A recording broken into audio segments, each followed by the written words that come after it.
بنیادی مقصد ہماری اصلاح، ہماری علمی معلومات میں اضافہ، علماء کرام سے ملاقات ہے۔ ان جلسوں کا بہت بڑا اثر سماج میں ہوتا ہے۔ جو عنوان آج مجھے دیا گیا وہ ایک تاریخی عنوان ہے کہ آزاد بھارت میں جماعت اہل حدیث کی خدمات کیا کیا ہیں۔ یہ ایک بہت بڑا اور پھیلا ہوا عنوان ہے۔ میں کوشش کروں گا کہ میرے وقت میں اس کو سمیٹ کر آپ کے سامنے کچھ ایسی باتیں عرض کرنے کی کوشش کروں جو ہم سب کے لیے تاریخی اور فائدہ مند ثابت ہو سکتی ہیں۔ آپ جس زمین پر پیدا ہوئے ہیں اور یہاں جو آپ جمع ہوئے ہیں، تاریخ کے اعتبار سے یہ اہل حدیثوں کے عظیم ترین قربانیوں کی یہ زمین ہے۔ یہ الگ بات ہے کہ ہم کو ہماری تاریخ سے بہت دور رکھا گیا اور اب ہم اپنا مقصد بھلا کر ان باتوں کی طرف توجہ دینا بھی نہیں چاہتے۔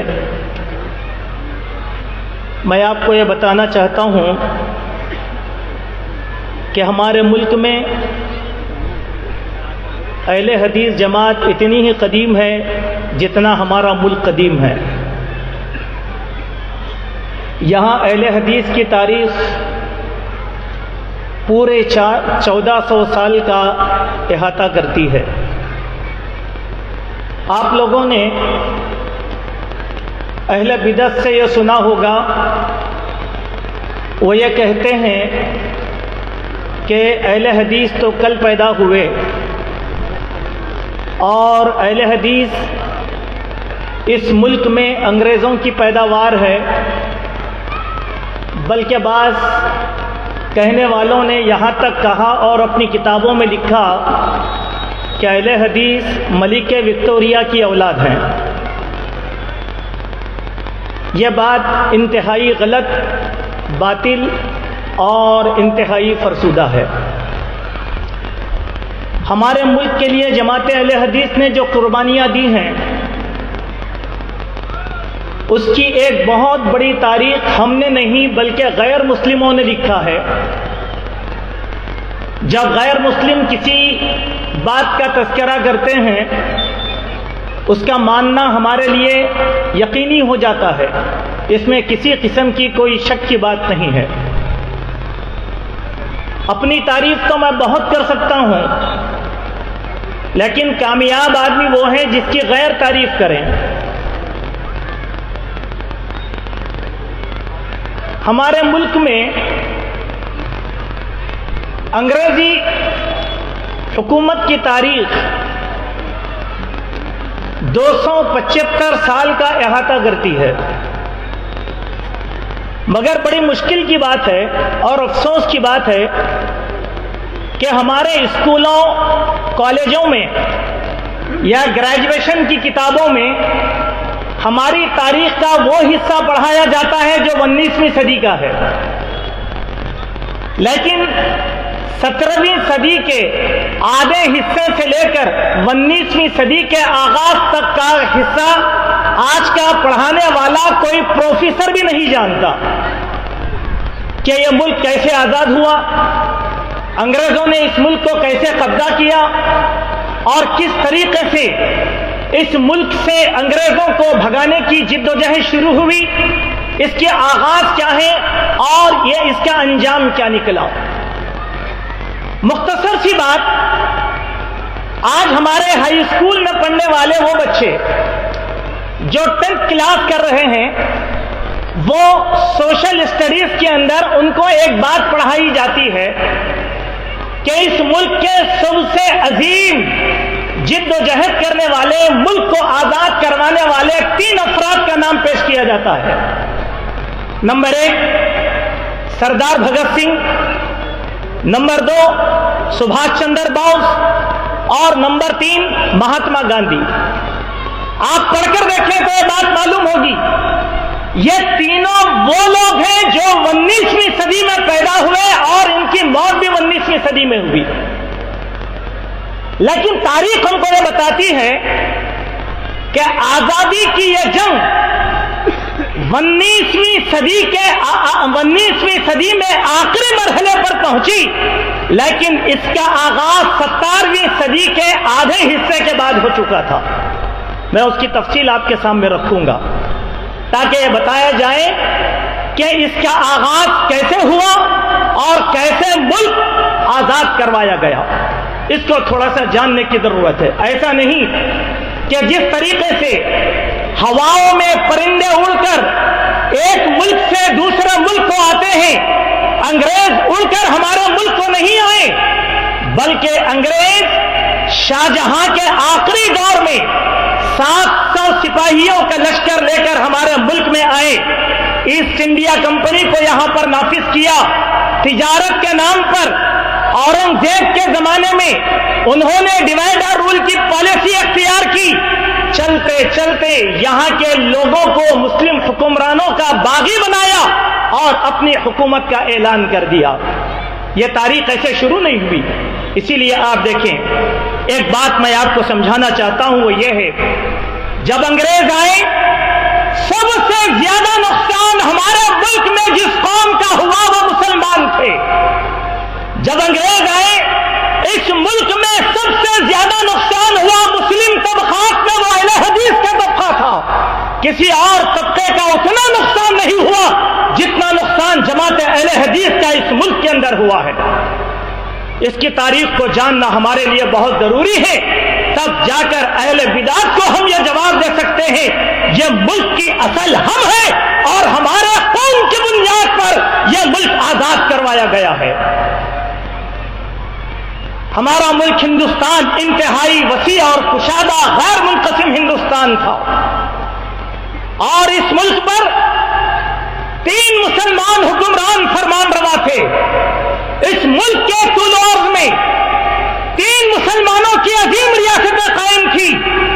سب سے پہلی ریاست بنگال کے نواب سراج الدولہ کی، اور دوسری ریاست سلطان ٹیپو کی سلطنت خداداد، اور تیسری ریاست مغلیہ سلطنت جس کے آخری فرمان روا بہادر شاہ ظفر تھے۔ ہوا یہ، انگریز آئے، ایک ایک کر کے ہمارے ملک کی مسلم ریاستوں کو انہوں نے ختم کیا۔ آپ جانتے ہیں، اگر میں کسی بھی ایک طالب علم کو اٹھا کر یہ پوچھوں کہ ہمارے ملک کی عظیم جدوجہد آزادی کب ہوئی، ہر بچہ یہ کہے گا 1947 میں ہوئی۔ لیکن میں آپ کو یہ بتلانا چاہتا ہوں، اسی آپ کے علاقے میں آج بھی پلاسی کا میدان ہے۔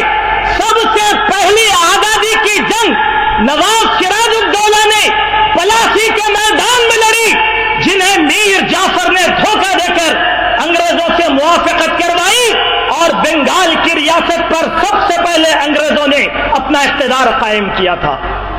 سب سے پہلے انگریزوں نے بنگال کی ریاست، بنگال کے معنی آج کے بنگال آپ مراد نہ لیں، قدیم بنگال اگر اس کی آبادی کو آج شمار کیا جائے تو 40 کروڑ نفوس پر مشتمل یہ آبادی تھی بنگال کی، جہاں پر آج اس کا احاطہ کیا جاتا ہے۔ سب سے پہلا مجاہد آزادی نواب سراج الدولہ آپ کے اپنے علاقے کا یہ حکمران تھا۔ اس کی تفصیل میں آگے آپ کے سامنے رکھوں گا۔ سب سے پہلی جنگ آزادی کی 1757 میں پلاسی کے میدان میں لڑی گئی، یہ پہلی عظیم جنگ تھی۔ اب آئیں جنوب ہندوستان کی مضبوط ریاست جس کو سلطنت خداداد کہا گیا، سلطان ٹیپو، دوسری عظیم لڑائی سلطان ٹیپو نے اس ملک کی آزادی کے لیے لڑی تھی، اور صدی کے نصف آخر میں سلطان ٹیپو کے ساتھ یہ مقابلہ ہوا. 1799 میں سلطان ٹیپو کا اقتدار انگریزوں نے یہاں پر ختم کیا میر صادق کی غداری کے سبب. یہ دوسری لڑائی تھی, دوسرا مجاہد اعظم. اب انگریزوں نے یہ دیکھا کہ سارا ہندوستان ہمارے قبضے میں آ گیا, اب ایک ریاست بچی, مغلیہ سلطنت کے آخری فرمان بہادر شاہ ظفر. یہ 19ویں صدی کا آغاز تھا. بہادر شاہ ظفر کو بغاوتوں کے ذریعے سے کچل دیا گیا, اور اتنا کچلا کہ پھوڑ ڈالو اور حکومت کرو کی پالیسی انگریزوں نے اختیار کی. ہمارے ملک کے واسیوں کو ان کے خلاف کیا کہ تم مسلمان کھڑے اور یہ مسلمان کھڑے, تم غیر مسلم, لہذا 1000 سال سے تم نے اقتدار کیسے قبول کیا؟ زبان کی بنیاد پر, نسل کی بنیاد پر, علاقوں کی بنیاد پر انہوں نے بغاوتیں عام کروائی. دلی کا تخت و طاؤس چھین لیا گیا. اور آپ کو یہ بات بتلانا چاہتا ہوں کہ بہادر شاہ ظفر کا اقتدار جب ختم ہوا, سب سے پہلے اس اقتدار کو دوبارہ حاصل کرنے والا ایک اہل حدیث جنرل بٹ نام کا انسان تھا, جس نے انگریزوں کے پنجوں سے اقتدار کو کھینچا اور دوبارہ بہادر شاہ ظفر کو دیا. بہادر شاہ ظفر نے اس کو سنبھالا نہیں اور وہ راہ فراری اختیار کیے, جا کر ایک مزار میں چھپ گئے. انگریزوں نے وہاں سے ان کو پکڑا, قید و بند میں قید و قید کی نظر ان کو کر دیا, اور ان کے بیٹے کو ذبح کر کے کھانے کے طور پر ان کے بیٹے کا کلیجہ نوش کرنے کے لیے انہیں دیا گیا, اور پھر مینامار کو روانہ کر دیا گیا. آج بھی بہادر شاہ ظفر کی قبر مینامار میں ہے, جو تیسرا سب سے عظیم مجاہد آزادی تھا. پہلے اس خاکے کو آپ سمجھے. اب اس کے بعد علماء کا دور شروع ہوا. علماء کرام نے دیکھا کہ اس ملک کو انگریز اپنے شکنجے میں کس چکے ہیں, لہذا شاہ ولی اللہ محدث دہلوی کا پہلا خاندان ہے جو ملک کی آزادی کے لیے اس نے علم کو بلند کیا تھا, اور اس علم کا نام رکھا علم جہاد. وہی جہاد جس کا نام لے کر میڈیا آج اسلام اور مسلمانوں کو بدنام کرنے کی کوشش کرتا ہے. شاہ ولی اللہ محدث کے 4 بیٹے. سب سے پہلے بیٹے شاہ عبدالعزیز, انہوں نے دیکھا مسلمانوں کو جاہو جلال گیا, تخت و طاؤس گیا, عزت اور آبرو گئی, اقتدار گیا, مسلمانوں کی حکومت ختم ہوئی. سب سے پہلا فتویٰ شاہ عبدالعزیز نے یہ نافذ کیا کہ ہندوستان والوں, اب یہ ملک دارالحرب بن چکا ہے, اس میں مسلح جہاد کی ضرورت ہے. جہاد کا نعرہ ملک کے لیے لگایا اور ملک کی آزادی کے لیے ہتھیار اٹھانے کا انہوں نے اعلان کیا تھا. یہ سب سے پہلے عالم دین ہیں, لیکن مسلمانوں کی یہاں پر بھی خیانت. تعصب بھرے مسلمان یہ کہتے ہیں فضل حق خیرآبادی نے یہ فتویٰ دیا تھا, یہ اتنے بڑے جھوٹے ہیں, کذاب ہے. فضل حق خیرآبادی 19ویں صدی کے انسان تھے, 18ویں صدی میں ان کا وجود بھی نہیں تھا. شاہ عبدالعزیز نے دیا. اس کے بعد شاہ عبدالعزیز نے, ہمارے علماء کی ایک عادت تھی, وہ فتویٰ دے کر راہ فرار اختیار نہیں کرتے تھے, وہ میدان کارزار میں ڈٹ کر کھڑے ہوئے ہوتے تھے. ڈٹ کر کھڑے رہے. اپنے شاگرد رشید شاہ احمد شہید اور اپنے بھتیجے شاہ اسماعیل اور اپنے داماد شاہ عبدالحی کو تحریک جہاد کی قیادت حوالے کر دیا.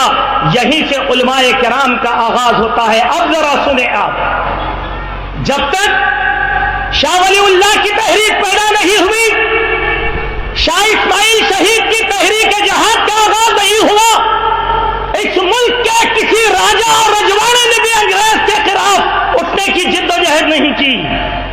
کوئی ایک آدمی بھی ملک کے لیے آواز نہیں اٹھایا. سب سے پہلے جس طبقے نے آزادی کا نعرہ لگایا وہ تحریک جہاد تھی, اور یہ تحریک جہاد پھیلتی پھولتی سارے ہندوستان کے اندر ایک ایسی آواز بن گئی کہ انگریزوں کو ناکوں چنے کھانے چبانے پر مجبور کیا، بلکہ ملک چھوڑنے پر ان کو مجبور کیا گیا۔ یہ علماء کی قربانی تھی، علماء اہل حدیث کی۔ وہ کیسی قربانی ہے؟ یہاں سے ایک اور بات آپ کو سمجھنے کی کوشش کرنا چاہیے۔ آج ہمارے بہت سے بھائی ہیں جو انٹرنیٹ کے اور گوگل پر ہر چیز تحقیق کرنے کے وہ عادی ہیں۔ میں ان سے گزارش کرتا ہوں کہ وہ انٹرنیٹ پر بیٹھ کر ایک تحریک کو تلاش کریں جس تحریک کا نام تھا وہابی movement of India. Wahhabi movement of India.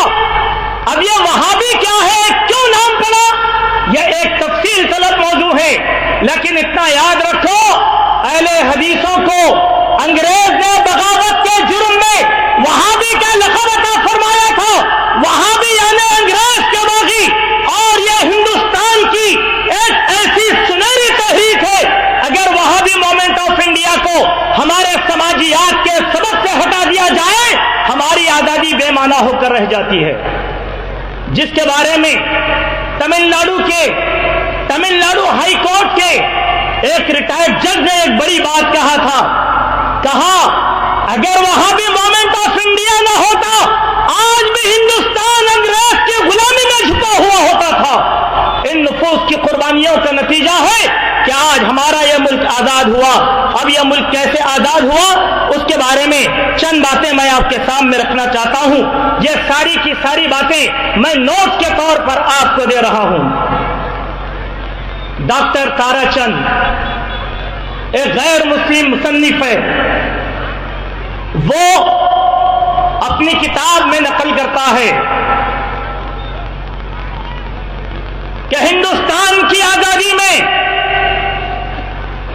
یہ میرے الفاظ نہیں بلکہ غیر مسلم کے الفاظ ہیں، عظیم مورخ ڈاکٹر تارا چند وہ کہتا ہے کہ ہندوستان کی آزادی کے لیے مسلمانوں کے ایک طبقے اہل حدیث نے 5 لاکھ جانوں کی قربانی تب جا کر یہ ملک آزاد ہوا تھا۔ ایک نہیں، دو نہیں، 5 لاکھ اہل حدیثوں نے اپنی جانوں کا نذرانہ پیش کیا تھا۔ وہ ریاستیں جہاں پر انگریزوں کے مقابل اہل حدیث حضرات نبرد آزما رہے، انگریزوں کے خلاف علم جہاد بلند کیا۔ ایک بنگال کی ریاست، میسور کی ریاست، دلی کی ریاست، یو پی کی ریاست، بہار کی ریاست اور پنجاب کی ریاست، یہی وہ علاقے تھے جنہوں نے آزادی کی لڑائی لڑی اور اہل حدیثوں نے اس کی بڑی سزا بھگتی۔ ایک اور مورخ اپنی کتاب میں لکھتا ہے کہ آزادی کی جنگ کے لیے 1.5 لاکھ اہل حدیث علماء کو انگریزوں نے سولی کی نظر کر دیا تھا، پھانسی پر چڑھا دیا تھا، تختہ دار پر لٹکایا تھا۔ اگر اللہ تبارک و تعالی دلی سے لے کر لاہور تک چلنے والی سڑک کے دونوں کنارے جو درخت لگے ہیں، ان درختوں کو زبان دے، ہر درخت یہ کہنے پر مجبور رہے گا نہ جانے میں نے کتنے علماء اہل حدیث کی لاشوں کو اپنی ٹہنیوں پر اٹھایا ہے۔ یہ قربانی تھی جماعت اہل حدیث کی، یہ قربانی تھی جماعت اہل حدیث کی۔ چلتے چلتے ایک اور بات کی طرف میں آپ کی رہنمائی کرنا چاہتا ہوں میرے مومن بھائیوں۔ انگریزوں نے جو ظلم مسلمانوں پر ڈھائے ہیں، ان ظلموں کا آپ اندازہ نہیں کر سکتے، خصوصاً طبقہ اہل حدیث پر جو ظلم ڈھایا گیا، وہ اس انداز میں آپ سوچیں۔ ایک فنڈ قائم کیا تھا انگریزوں نے، اس فنڈ کا نام تھا وہابی فنڈ۔ وہابی فنڈ نام ہی تھا، وہابی فنڈ، بات میری نہیں، تاریخ کی بات ہے، آپ کو انٹرنیٹ پر سرچ کریے مل جائے گی۔ وہابی فنڈ آپ کو معلوم ہونا چاہیے، پٹنہ کا ریلوے اسٹیشن وہابیوں کے فنڈ سے بنایا گیا، پٹنہ جونیئر کالج کی عمارت وہابیوں کے فنڈ سے بنائی گئی، پٹنہ میونسپل کارپوریشن کی عمارت وہابیوں کے فنڈ سے بنائی گئی۔ یہ علماء صادق پور کی جائیداد کو قبض کر کے فروخت کیا اور ان کی جائیداد سے انگریزوں نے یہ ظلم اہل حدیثوں پر ڈھایا. آگے اور چلیں, میں کچھ اور باتیں آپ کے سامنے سرسری طور پر رکھتا ہوں کہ اس کے بعد آپ دیکھیں کچھ اہل حدیث علماء کی سرسری قربانیاں. یہ آپ کا علاقہ ہے بنگال کا علاقہ. آپ کو معلوم ہونا چاہیے بنگال کی اس تحریک میں کتنے اہل حدیث علماء کرام اٹھے تھے. تاریخ میں پڑھیے ان کے ناموں کو. میں کچھ نام آپ کے سامنے رکھتا ہوں, ان کی تفصیلات بھی میرے پاس ہیں. نمبر 1, مولانا شریعت اللہ صاحب بنگال کے ایک عظیم اہل حدیث عالم تھے. انہوں نے انگریز کے خلاف محاذ کو قائم کیا اور فرائضی تحریک کی بنیاد انہوں نے رکھی. مولانا اکرم خان صاحب, مولانا راغب احسن صاحب, مولانا صوفی نور محمد, مولانا مولوی امیر الدین, یہ وہ علماء اہل حدیث تھے جنہوں نے بنگال کی ریاست میں اپنی جد و جہد کو جاری رکھا. اور آگے چلیں, کچھ اور باتیں آپ کی نظر میں رکھنا چاہتا ہوں. لوگ کہتے ہیں اہل حدیثوں نے کیا کیا, ہم نے 5 لاکھ لوگوں کا نذرانہ پیش کیا, 1.5 لاکھ علماء کرام نے اپنی قربانیاں دی. یہی نہیں, اس ملک میں کسی بھی مذہب کا اتنا نقصان انگریزوں نے نہیں کیا جو اہل حدیثوں کا کیا. اس کی ایک سرسری تفصیل آپ کے سامنے رکھتا ہوں. دلی میں انگریزوں نے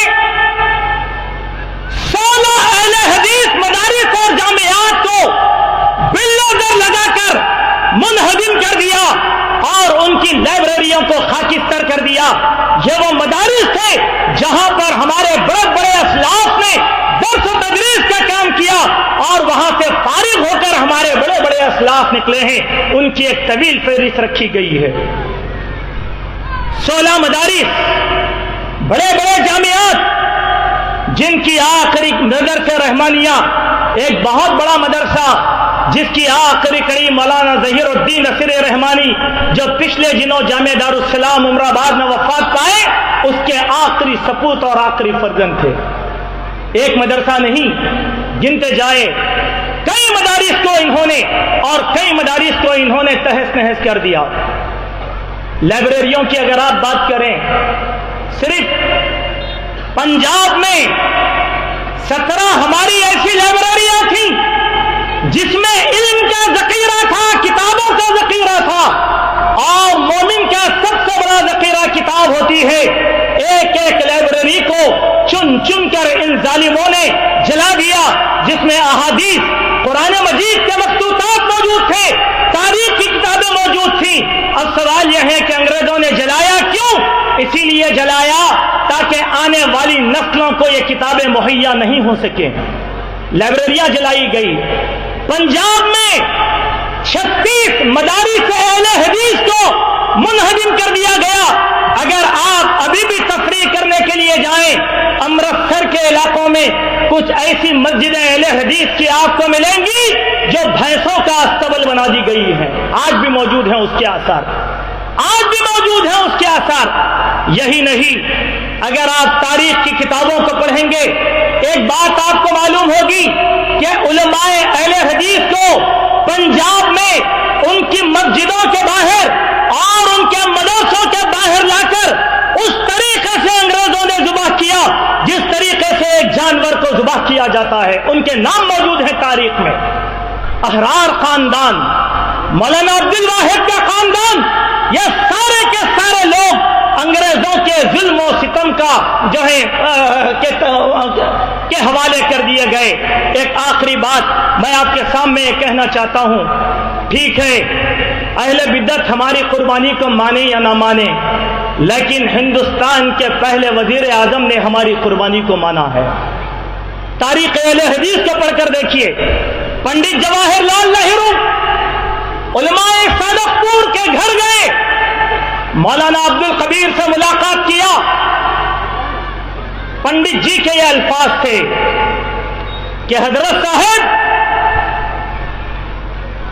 انگریزوں کے خلاف آزادی کی ساری جدوجہد کو ترازو کے ایک پلے میں رکھ دیا جائے اور علماء اہل حدیث کی قربانی کو ایک پلے میں رکھ دیا جائے تو علماء اہل حدیث کا پلہ بھاری ہو جائے گا. حکومت اس بات کا اعتراف کرتی ہے